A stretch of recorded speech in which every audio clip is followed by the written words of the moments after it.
Welcome to the Real Estate Syndication Show. Whether you are a seasoned investor or building a new real estate business, this is the show for you. Whitney Sewell talks to top experts in the business.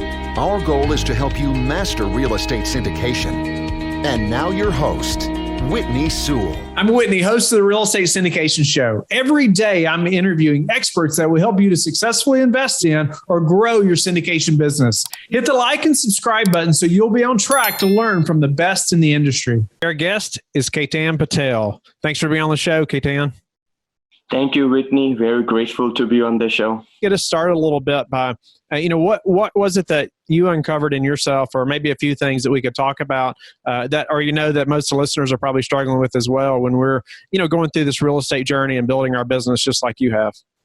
Okay, great. So one thing we could talk about is limiting beliefs. Limiting beliefs are a huge roadblock to whatever you're trying to do in real estate, either finding a deal or finding a capital or somehow pull through a transaction. And oftentimes they are not visible. They are just running just like a background app consuming the power. So let's talk about some limiting beliefs that you could have around raising capital. So on the surface, you might be asking yourself, well, I'm promoting, I have blogs, I'm doing XYZ, I'm going to meetups. Why am I not really raising as much capital? If you really sit down with yourself and if you are aware, you will have something of the tune of, it could be anything. To give you my example, I was thinking years ago that me bringing the people into the deal, I'm taking advantage of them because they are only getting 8% preferred return. Maybe they are looking for more. It was just my belief. Yours might be different flavor, but eventually what that would do is it would block you to really go out there and connect with the individual if you just have a negative limiting belief. Or it could be something like, well, I'm new to the business. I don't have as much experience. What if this transaction fails? These are my friends and family.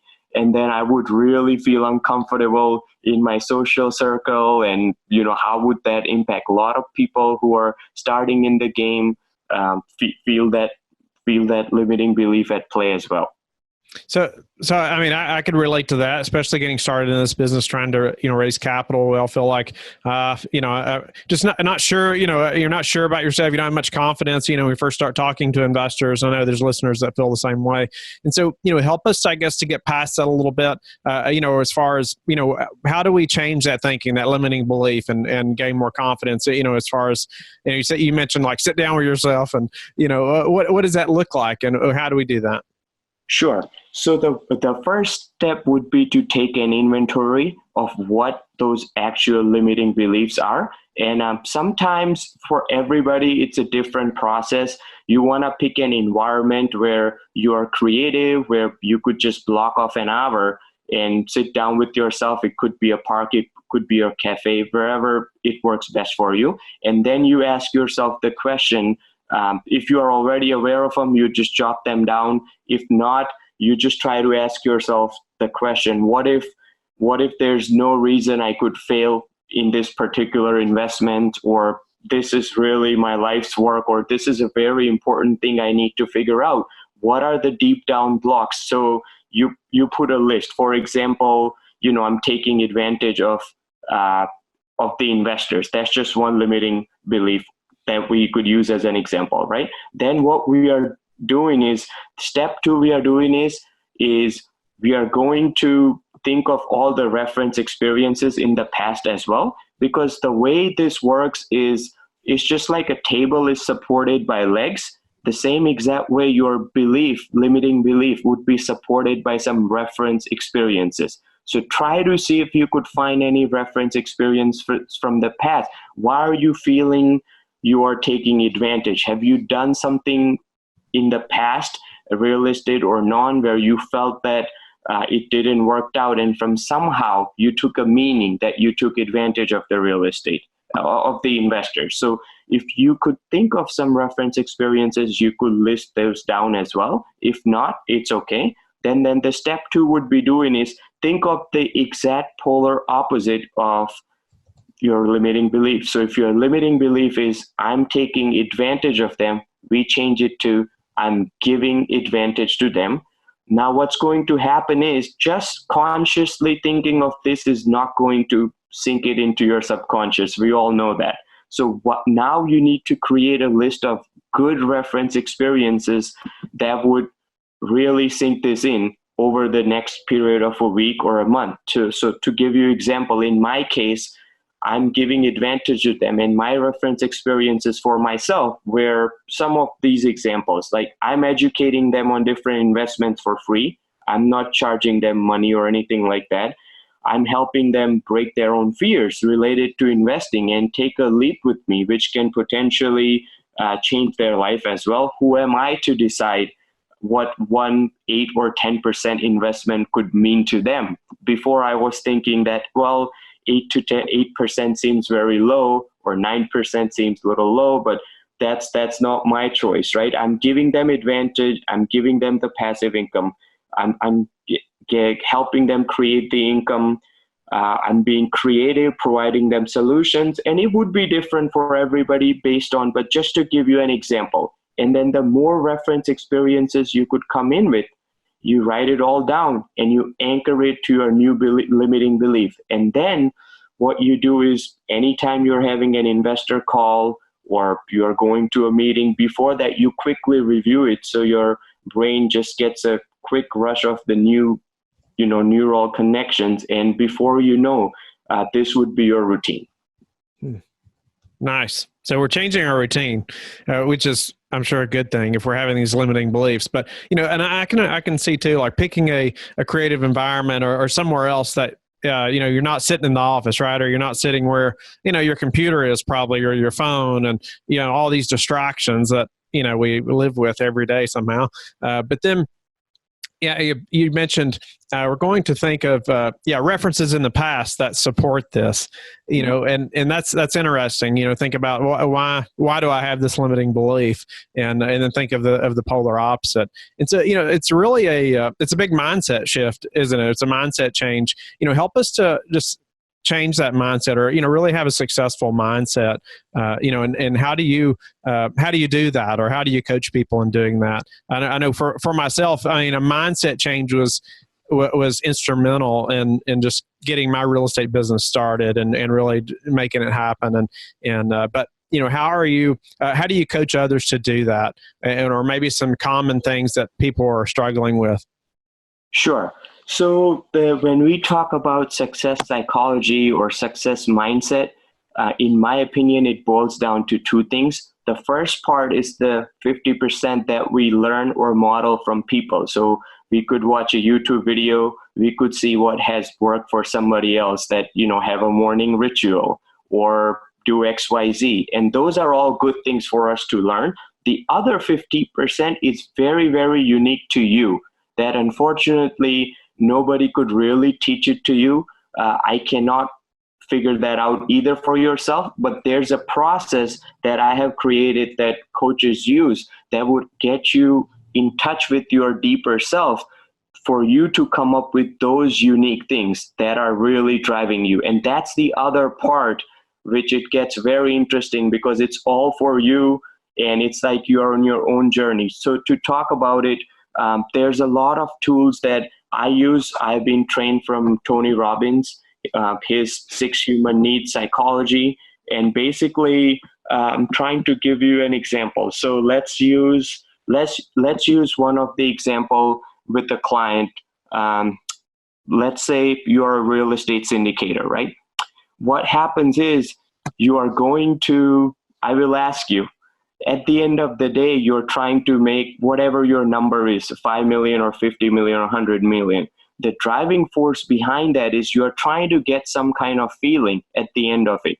Either when you will be successful, you want to feel significant to yourself, to your family, community, or maybe you just have a insecurity towards financing where you feel, if I don't have X amount of money, life's going to be difficult. If I have X amount of money, I will have freedom.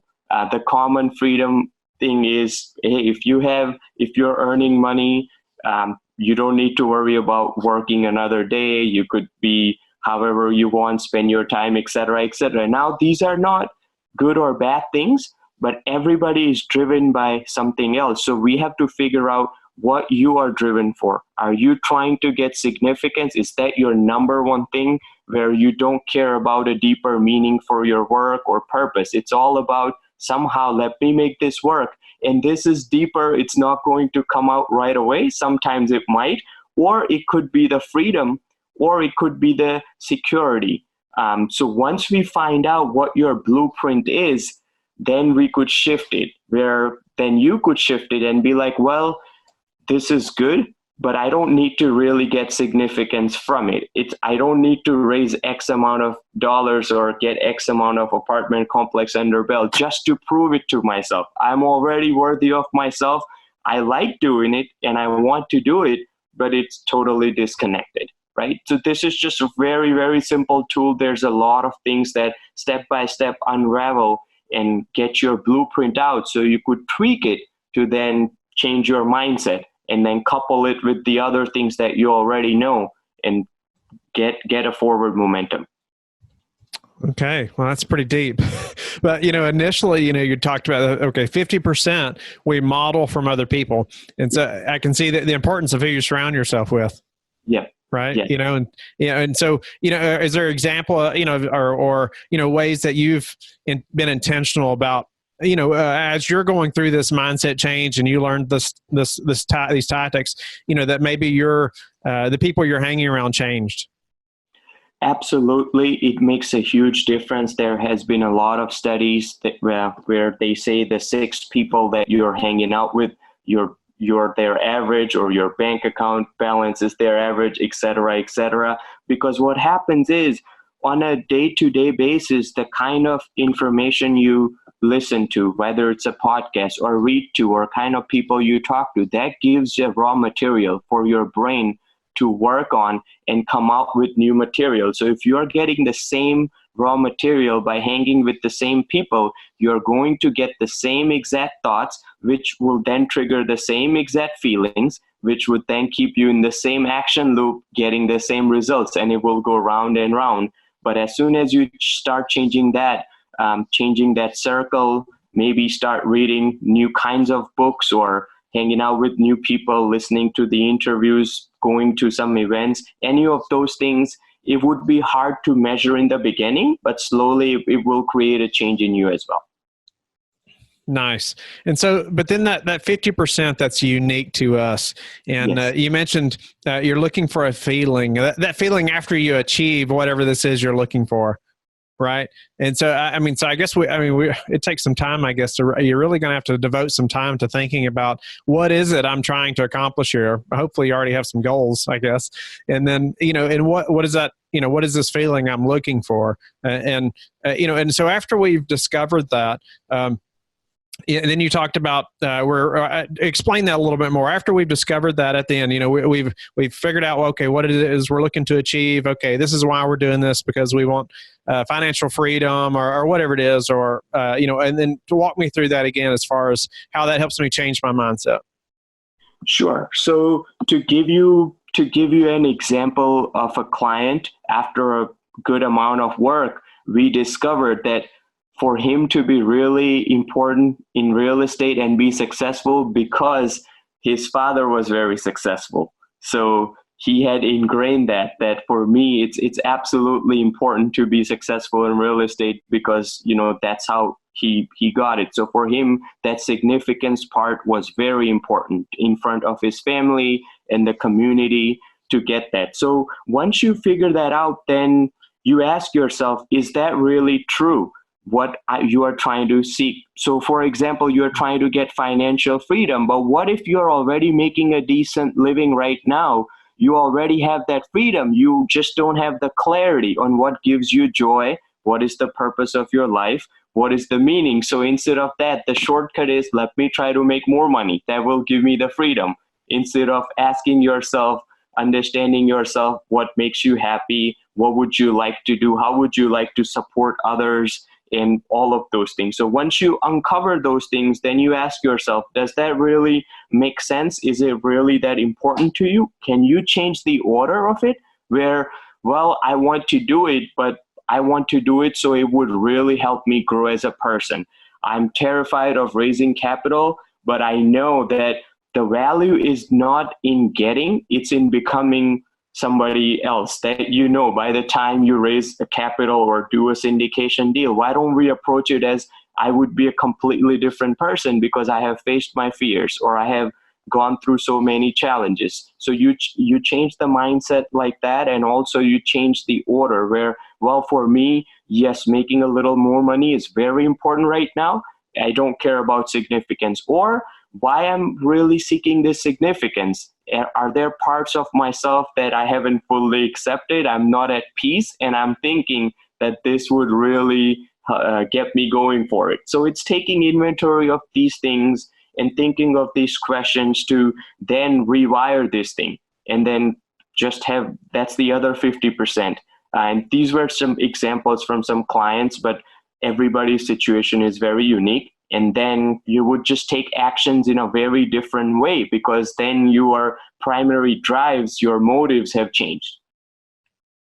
So, maybe today, the listener doesn't have the ability to go off and, figure this out right now, right? But we're thinking about these things. Maybe we're going to plan some time the next weekend, something like that. We can get, started on some of this. But what are some things they could implement today? Maybe like a daily routine suggestions that you have that, maybe help us to, change our mindset or just achieve more success as an entrepreneur. Sure. The biggest thing I would say is that most people know their phone's operating system really well, but we don't take the time to understand our own operating system. So number one thing would be, I would suggest anybody to schedule a 1 hour or 2 hour window every single week in their calendar where they are unreachable. They go to their favorite cafe or a park or their office, anywhere they feel super motivated. They shut all electronic devices off. Just take a pen and paper or something to take notes with, and then start asking these questions and think about this and make it in a process where every single week you do it. Then what would happen is, before 2 weeks, 4 weeks, 8 weeks have gone by, and you would have came up so much material about yourself that you could then ask deeper questions and explore it. And the key to is just simple scheduling that 2 hour block, because we are so busy running our businesses and our life that we never take the time to spend and interview ourselves. So I think that one thing could really start things going on. Our guest is Dani Beit-Or. Dani, thanks for being on the show today. Thank you for having me. Impressive to do a show every day. What was it that helped you to see, what everybody else is doing is not what I want for myself? Because I see so often, it's hard to break that, right? The training that you've had, as you're raised, whether it's, raised by specific parents or even just the community that you're in, it's hard to change the mindset, from what everybody else is doing. So how did you do that? I think that what I realized early on is that in life you need, in life we were told or grow up to have role models. And I taught myself that to have what I call a negative role model. This is what I don't want to be, okay? Now, let me tell you that this may sound like like a really negative or a bad, not so nice thing to say, but I will say it on my parents. My parents are excellent role models on certain things. I think on parenthood they did well, as much as you can expect from parents. Work-wise, always hardworking, still are. Ethics, ethics in life, integrity in life, hard workers. For sure. My mom is, she's 75 and she's like, excuse my language, pissed that they had to retire her because, as a judge, they retire you at a certain age, if you want it or not, and she hates it, right? She hates the fact that she has to retire. So they're very good on that. But money-wise, handling financials, all of that, they were always the type of role model, how not to walk, to walk the path in life. By the way, I still don't know who's right and who's wrong, right? The jury's still out. But that was my, and I've managed to collect few of those role models in my life. And sometimes I ask myself, even in business, I have, people that I've seen and worked with and know closely, that I always ask myself, what would this person do in this situation? And I think when I tell myself the answer, what I think they would do, I go and do the other thing. I go in a different direction. Exactly 180. He would do this. Okay, then I'll go in a different direction. I call it the negative role model.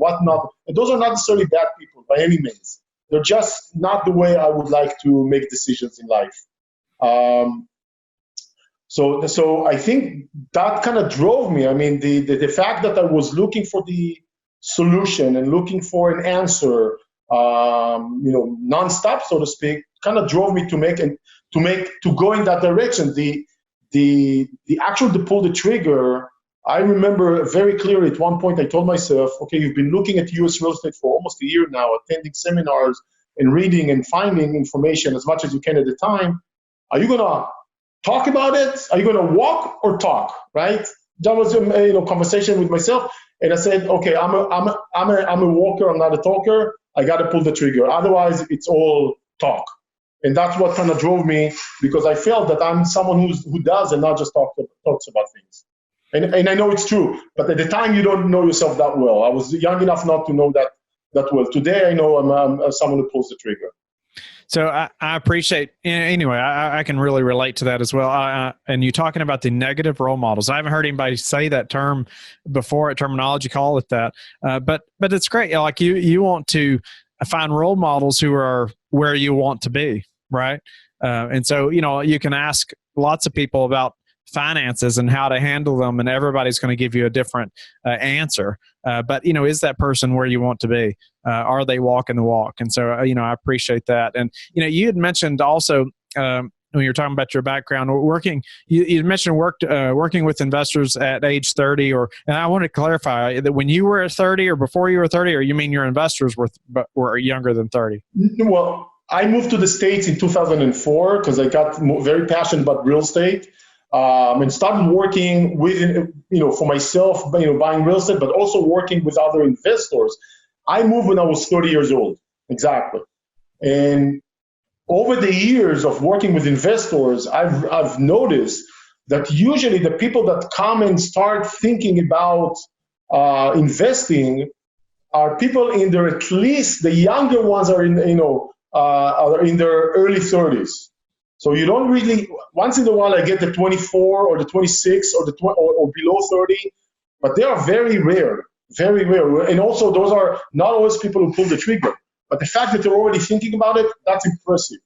Usually, most of the investors I work with help them execute are, I would say, 30, on the wider range, 30 to 50 years old, somewhere around those lines.